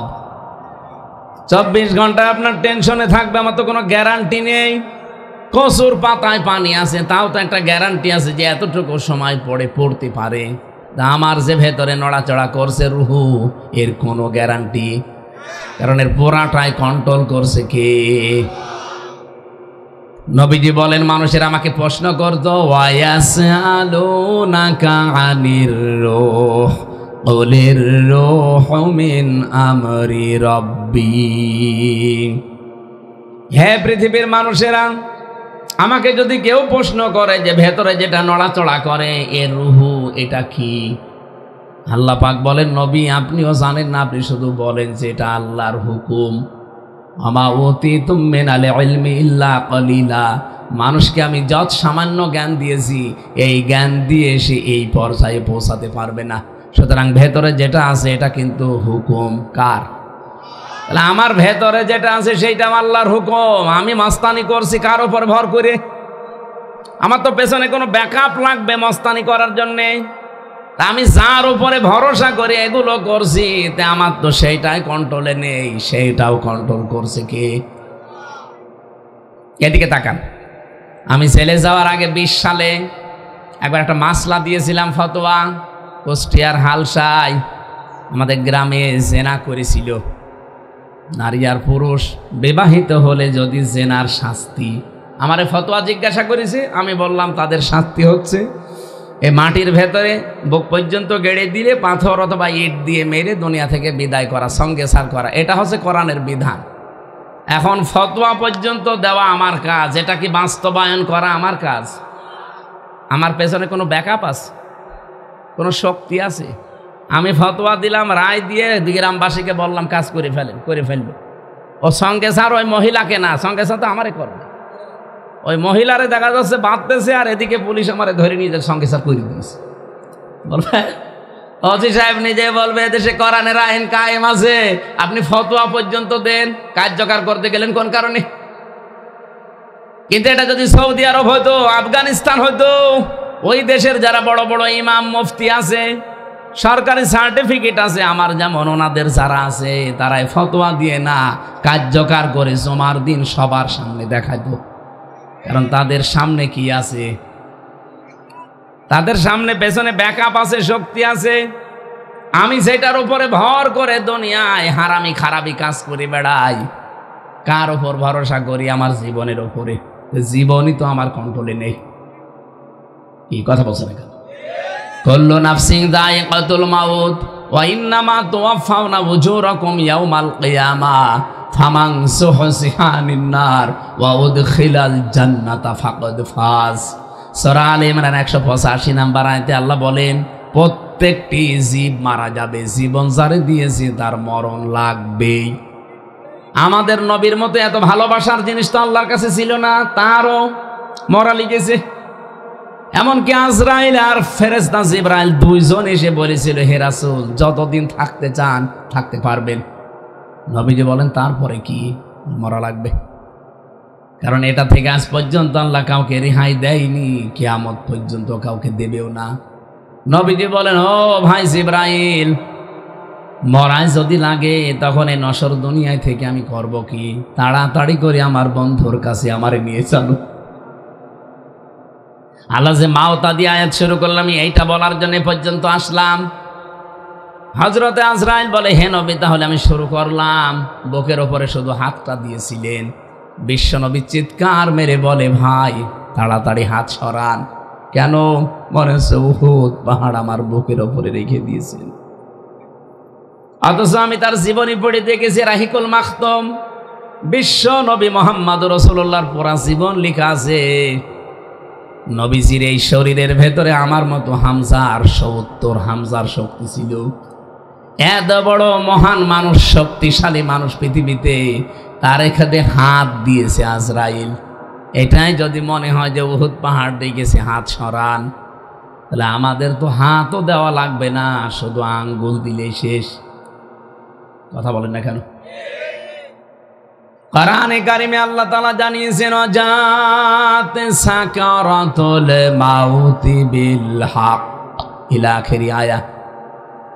পৃথিবীর ময়দানে সব কিছু মিথ্যা হতে পারে, কিন্তু মরণের যন্ত্রণা মিথ্যা না, এটা সত্য। কেউ রেহাই পায়নি এটা থেকে। আমাদের সামনে মরণ নেই। আরো জোরে বলেন। পৃথিবীর একজন জীবনী পড়েছিলাম, হযরতে ইদ্রিস আলাইহিস সালাম। উনি কিন্তু শখ করে মৃত্যুবরণ করেছিলেন। হযরতে আজরাইল একবার আল্লাহকে বলে, রব্বুল আলামিন, তোমার নবী ইদ্রিস খুব সুন্দর, আমার বন্ধুত্ব করতে মনে চায়, শুধু অনুমতি দাও, আমি একটু বন্ধুত্ব করি, দেখি কেমন। অনুমতি নিয়ে আসলেন, বলে, আমি আজরাইল এসেছি আপনার সাথে বন্ধুত্ব করব। উনি বলছেন, না, আমি যার তার সাথে বন্ধুত্ব করি না। কারণ বন্ধুর প্রভাবে পৃথিবীতে সবচাইতে বেশি পড়ে জীবনে। এখানে ওসি সাহেব আছে, এই জন্য আমি কথাটা তুললাম। আপনাদের ছেলে মেয়ে কার সাথে বন্ধুত্ব করে, কার সাথে মেশে, এটা আপনার দায়িত্ব। অনেকে বাড়ি বাড়ি লোক পাঠাবে,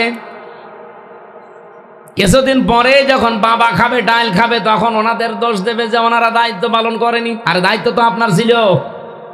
কার সাথে বন্ধুত্ব করে, কোথায় যায়, কয়টার সময় রাত্রে আসে, ছোটকাল থেকে খোঁজ খবর নেননি। এখন বয়স 25 বছর, এখন যদি বলতে চান আপনারে পিটিয়ে বাড়ি থেকে বের করে দেবে। ওরে যদি ছোটকালে ওইভাবে গড়ে তুলতেন, যাই রাত 9টার পরে তোর কি, কোথায় থাকিস তুই, কার সাথে মেশাস, কার সাথে বেড়াস, কি খাস, আমার সব হিসাব দেওয়া লাগবে। দেখি তোর মোবাইলটা দে, কার কার সাথে তোর বন্ধুত্ব আছে, কার সাথে এফএনএফ করা আছে, কোন কোন বান্ধবীর নাম্বার কার কার আছে আমার কাছে দে, হোয়াটসঅ্যাপে কার কার নাম্বার আছে আমি দেখব। আপনি যদি এই খোঁজ খবর নিয়ে আস্তে আস্তে তারা গড়ে তুলতে পারেন, আর যদি দিনের শিক্ষাটা তার ভেতরে থাকে যে আল্লাহর পরে কিন্তু আপনার স্থান, আল্লাহর কসম ওই ছেলে মেয়ের দ্বারা আপনি কোনোদিন লাঞ্ছিত হবেন না, বৃদ্ধাশ্রমে যাওয়া লাগবে না। রাজশাহীতে 4টা ছেলে মেয়ে লোকটার, অথচ ট্রেনের নিচে মাথা দিয়ে আত্মহত্যা করে মরে গেল। শুধু আমি দোষ এই ছেলে মেয়েকে দেই না, ওই বাবারটার দোষ আছে। যদিও মর্মান্তিক ঘটনার জন্য আমি দুঃখিত, কিন্তু এই ছেলে মেয়েরও দোষ শুধু দিলে হবে না। আরে ভাই, ছেলে মেয়ে চারটা, তার দুইটা ছেলে দুইটা মেয়ে, ওরা জানেই না যে বাবাটা কি জিনিস। আল্লাহর পরে যে বাবার স্থান, মায়ের স্থান, ওরা তো জানেই না। ওরা যদি জানতো যে দুই বোর কারণে বাবাকে বাড়ি থেকে বের করে দিয়েছিল, ওই বোর মতো হাজার বউ তালাক দিত, তাও বাবারে বাড়ি থেকে বের করে দিত না। তা আপনি তো তারা জানানি, সে ছেলে মেয়ে জানবে কি করে যে আপনার মর্যাদা কি তার কাছে? নবীজি বলেন, হোমা জান্নাতুকা হোমা নারুকা। ওই পৃথিবীর মানুষেরা সাবধান, মার বাবা এই দুইটাই তোর জান্নাত, এই দুইটাই তোর জাহান্নাম। যদি খুশি রাখতে পারো বৈধ কাজ করে জান্নাতি পেয়ে যাবা, যদি নারাজ হয়ে যায় বৈধ কোনো কারণে, আমি নবী বলছি তুমি জাহান্নামের দরজা অলরেডি ক্রয় করে ফেলেছো। বলেন নাউজুবিল্লাহ। কত বাড়িতে আজ বাবা মা অসহায় হয়ে পড়ে আছে আমি নিজে জানি। আর এটুকার জন্যেই যত মানুষ দায়ী, তার ভেতর অন্যতম হচ্ছে বউ আর ওই বউর মা। এই দুইজন শুধু ওখান থেকে আর কতদিন থাকবেন? আলাদা হয়ে যান। জামাইকেও ফুসলায়, মেয়েকেও ফুসলায়। এমন শাশুড়ি দেশে নেই? বলেন বলেন। সম্মানিত মা বোন যারা বিভিন্ন জায়গায় বসে আছেন, আপনার এই ছোট মনের কারণে পরিবারের শান্তি নেই। আপনি যদি মনটা উদার করতেন যে না, শ্বশুর শাশুড়ি তো আমার মা বাবার মতো, আমার মা বাবা যদি আমার সাথে থাকতাম এই আচরণ করতে পারতাম আমার স্বামীকে বলে, না পারতাম না। আমি নিজে যেহেতু একজন জামাই, আমি নিজে একজন স্বামী, আমি যে কোরআন হাত দিয়ে বলতে পারি, আমি আমার শ্বশুর শাশুড়িকে যেই নজরে আমরা দেখি, বউগুলো যদি আমাদের মা বাবাকে ওই নজরে দেখতো, বাংলাদেশে কোনো সন্তান আলাদা হওয়া লাগতো না। নাকি এলাকায় এসব নেই? আছে মানে থানায় যেয়ে দেখেন কত মামলার নালিশ দিতে আছে। ফেরা হয়ে গেল এই পারিবারিক জীবনের নালিশ নিতে নিতে। আমাদের নিজেদের দায়িত্বটা যে সত্যি আমরা একটু পালন করতাম। হযরতে আজরাইল সরাসরি এসেছে, তারপরও নবী রাজি না, বলছে না আমি যার তার সাথে বন্ধুত্ব করব না। কারণ কিয়ামতের দিন মানুষ উঠবে তার মহব্বতের, বন্ধুর, ভালোবাসার মানুষের সাথে। এজন্য এমন মানুষের সাথে ভালোবাসা মহব্বত সৃষ্টি করা ঠিক না, যে মানুষের সাথে কিয়ামতে উঠলে আপনার নিজেরই লজ্জা করবে। আপনার বন্ধু যদি হয় ডাইলখোর, বাবাখোর। এরকম ডাইলখোর বন্ধু নেই দেশে? জেলখানায় যখন ছিলাম দেখলাম একটা লোক ভেতরে গাছ আর গাছ লাগিয়েছে। মানে জেলার এসে বলছে, এই তোরে পুলিশে ধরে দিয়েছে, ভেতরে গাছ আঁকা, সেই জন্য ভেতরে এসে গাছ আর গাছ লাগালি, এলি কোথায়? বলছে স্যার আমি ওই যে কোর্টে হাজিরা দিতে গিয়েছিলাম, আসার সময় আমার তো কিছু বন্ধু বান্ধব আছে, ওরা ওই যে টোপলাই করে গাছ আর কিছু বীজ এভাবে ছিটে মেরেছে, কয়েকটা পেয়েছিলাম। ওটা আসার সময় তো আবার আপনারা স্ক্যান করে ভেতরে ঢোকান ছিলে, এই জন্য মুখের ভেতরে দিয়েছি, এমন জায়গায় দিয়েছি যে মেশিনে ধরা পড়েনি। ভেতরে আসার পর ওই যে বোতল থাকে, পানি খাওয়ার বোতলের মুখ কেটে মাটি দিয়ে ওর ভেতরে গাছ আর বীজ দিয়েছি। 2 মাসে দেখেন কত বড় হয়েছে। ও ও জেলার ওরে বলছে শয়তান, ধরে তো স্বর্গে দেওয়া দরকার।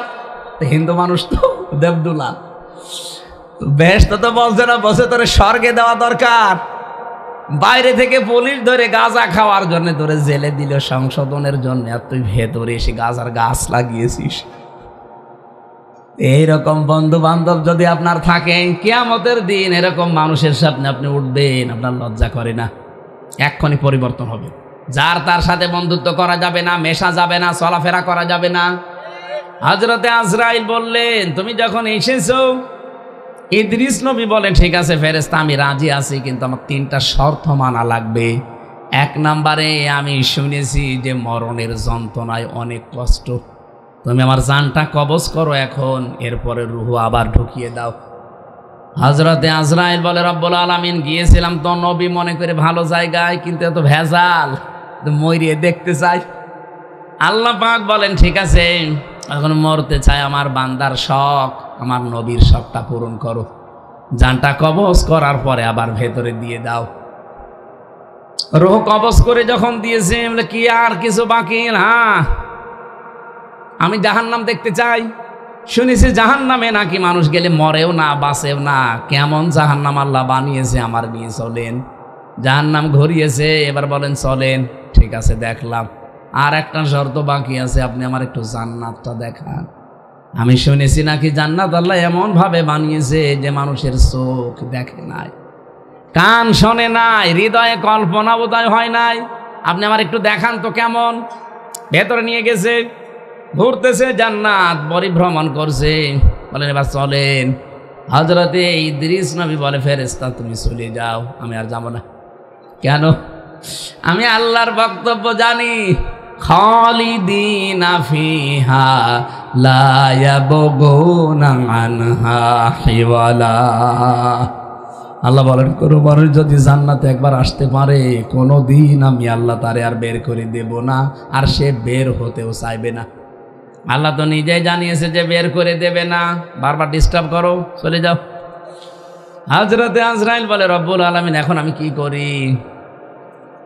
আল্লাহ পাক বলেন, ফিরে আসো ফেরেশতা, আমার নবী ইদ্রিসের কপালে আমি এইটাই লিখেছিলাম। তার জীবনী পড়তে গিয়ে তাফসিরে পেয়েছি, এই যে হযরত ইদ্রিস নবী শক করে মৃত্যুবরণ করেছিলেন, তার এই শকের মৃত্যুতে কেমন কষ্ট হয়েছিল জানেন?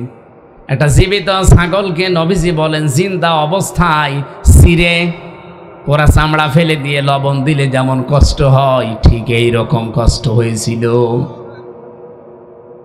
পাবনাবাসী উনি মৃত্যুবরণ করেছিলেন শক করে।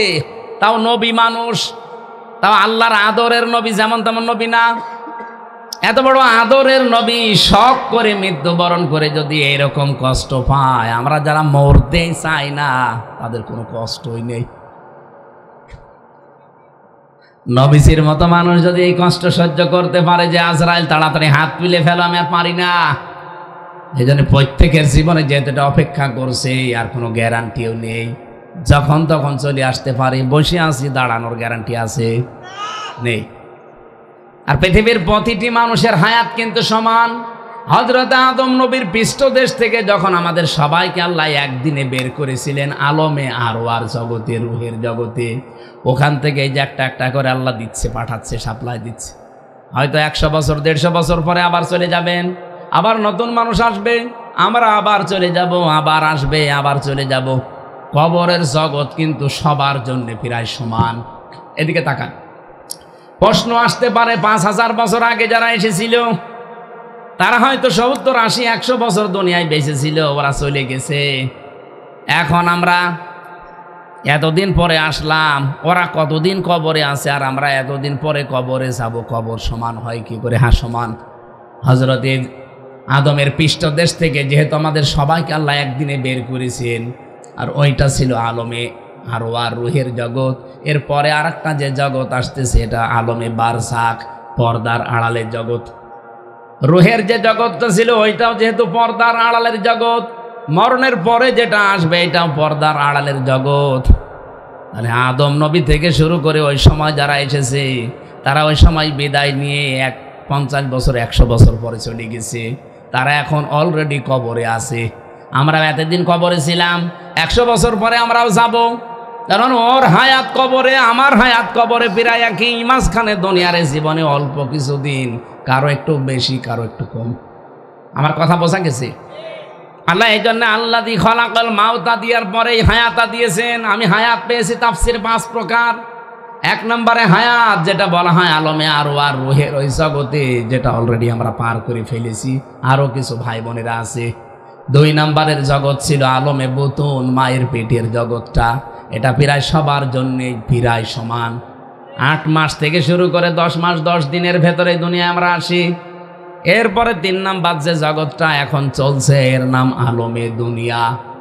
এটা সবার জন্য এক না, কারোর জন্য 2 দিন, 5 দিন, 1 বছর, 5 বছর, 100 বছর, 150 বছর। এই এরপরে যে জগৎ আসতেছে এর নাম আলমে বারজাখ, কবরের জগৎ। এটার মধ্যে পড়ে থাকা লাগবে। 5 নাম্বারটার জন্য অপেক্ষা, যেটা আলমে আখেরাত, যেটা শুরু হয়ে গেলে আর কোনো দিন, আল্লাহ বলে না আর কোনো দিন শেষ হবে না। তামাম দুনিয়া যদি কেউ সরিষা দিয়ে ভর্তি করে দেয়, 70 বছর পরে পরে একটা আকাশ থেকে চিল বা কাক এসে যদি একটা করে সরিষার দানা নিয়ে যায়, নবীজি বলেন হয়তো তামাম পৃথিবী ভর্তি করা, তামাম পৃথিবীর ভর্তি সব সরিষা একদিন শেষ হয়ে যাবে। কতদিন পরে পরে আসে? 70 বছর পর। কিন্তু মানুষের মরণের পরে যে যুগ শুরু হচ্ছে, যে হায়াত, ওই হায়াতের কোনো শেষ নেই। এই হায়াতের ভেতরে আমরা অলরেডি 2টা পার করেছি, সামনে 2টা আছে, মাঝখানেরটায় আমরা আছি। রব্বুল আলামিন বলেন কেন বানালাম এই মাঝখানেরটা জানো? লোয়াকুম আইয়ুকুম আহসানু আমালা। আমি চাই দুনিয়ার এই ছোট্ট জগতে প্রতিটি বান্দা বান্দি যেন তার কাজটা ভালো করে আসে। কাজ বেশি বেশি করে তা আল্লাহ চাইনি, আল্লাহ চেয়েছেন আকসারু আমালা, না আহসানু আমালা। আল্লাহ যদি আকসারু আমালা বলতো তাহলে বেশি বেশি কাজ করতেন। আল্লাহর বেশি কাজ দরকার না, আল্লাহর ভালো কাজ দরকার। এই বাংলাদেশে কাজ বেশি হয়েছে কিন্তু ভালো কাজ হয়নি। কয়েকদিন আগে আমি বঙ্গবন্ধু টানেল দিয়ে আসার সময় দেখলাম নিচ দিয়ে বাম সাইড দিয়ে পানি উঠতেছে, রিফিল করছে। কাজটা বড় হয়েছে কিন্তু কাজটা ভালো হয়নি। যে বাজেট ছিল হয়তো বাজেটগুলো সব ওখানে পূরণ হয়নি, বিভিন্ন আল্লাহর ওলির পেটে গেছে। পৃথিবীর প্রত্যেকটা কাজ এইটা, এই যে পাবনার রূপপুর পারমাণবিক কেন্দ্র যেটা ৭৬,০০০ কোটি টাকা শুধু একজন এখান থেকে চুরি করেছে। আরে ভাই ৭৬,০০০ কোটি, এরা 10 টাকা ঘুষ খাইলেই কত উল্টা পাল্টা গালি দেওয়া হয়। আর হাসিনার ছোট বোন ৭৬,০০০ কোটি, জীবনে গণনা করতে গেলে হাত ব্যথা হয়ে যাবে, তাও শেষ হবে না। তাহলে জিনিসটা বড় হয়েছে ঠিক, কিন্তু জিনিসটা ভালো হচ্ছে না। ভালো হওয়ার জন্য যা বাজেট করা হয় এটা পুরাটা খরচ করা লাগে। এই কথা বলছে না কেন? আমাদের কাজ হবে বেশি না ভালো? বলেন বলেন। যে কোনো কাজে হাত দেওয়ার আগে দেখবেন কাজ আমি বেশি চাই না, কাজটা যেন সুন্দর হয়, ভালো হয়। সব জায়গায় পরিষ্কার পরিচ্ছন্ন করে কাজটা যদি আমি ভালো করে করতে পারি সঠিকভাবে, আল্লাহর কাছে এই কাজের দাম আছে। আজ বিশ্বের অন্যান্য দেশগুলো দাঁড়িয়ে গেছে 2টা কারণে। মালয়েশিয়া ছিলাম, ওরা 2004 সালের পর থেকে দাঁড়িয়ে গেছে। 2টা কারণ। 1 নম্বরে ওরা দুর্নীতি করে না, 2 নম্বর ওরা পরিষ্কার পরিচ্ছন্ন। এই 2টা জিনিস আমাদের দেশে আরম্ভ করে দেন, পরিষ্কার পরিচ্ছন্ন থাকবেন তাহলে রোগ বালাই আসবে না। ওদের দেশে আমি 9টা দিন ছিলাম, যে একটা দিন কাশিও দেয়নি। এত পরিষ্কার পরিচ্ছন্ন, কোনো জার্ম নেই, ময়লা মাটি নেই, ধুলাবালি নেই। আর এই দেশে কয়েকদিন এসে এক একদিন মনে হয় 50 বার করে কাশি দেওয়া লাগছে, কোনো ঔষধও কেনা লাগে না। তাহলে রোগ শোক থেকে মুক্ত হওয়া যাবে পরিষ্কার পরিচ্ছন্ন, যেহেতু এটা ইমানের অঙ্গ। 2 নম্বরে দুর্নীতি করা যাবে না। বিশাল বিশাল জিনিস বানিয়েছে কিন্তু কোনো দুর্নীতি নেই। খাদ্যের ভেতরে যদি কেউ ভেজাল দিয়েছে, ঔষধ দেন, বিষ দেন, ফরমালিন দেন, যদি ধরা পড়ে কোনো বিচার নেই, কোনো বিচার নেই, কোনো কিছু করা লাগবে না। ধরা পড়েছে প্রমাণ সঙ্গে সঙ্গে মেরে ফেলবে। আমি জমার দিন একটা মেরে ফেলতে দেখলাম, সঙ্গে কি হয়েছে, খাদ্যে ভেজাল দিয়েছিল। খাদ্যে ভেজাল মানে ওই খাবারটা রান্না করা ছিল, ওই খাবার রান্না করে ওই দিনই শেষ করার কথা, ওই তেল দিয়ে নাকি পরের দিন ওইটা আবার ধরে ফেলেছে সিসি ক্যামেরা দিয়ে। কিভাবে ধরে এসে ওই দিন জমার দিন তার বিচার হবে, মেরে ফেলি। এরকম বাংলাদেশের যদি আমার মনে হয় 50টা বিচার করা হয় না, এই দেশে আর খাদ্যে ভেজাল দেওয়ার, ফরমালিন দেওয়ার, ঔষধ দেওয়ার কোনো মানুষ পাওয়া যাবে না।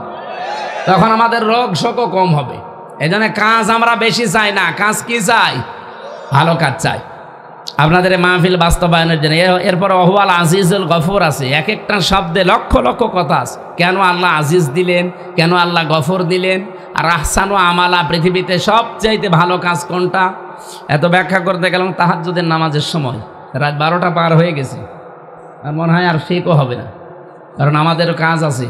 আমাদের তাহাজ্জুদ আছে, ফজরের নামাজ আছে, সকালে কর্মজীবন আছে, এগুলো মানুষের তো ঘুমানো লাগবে।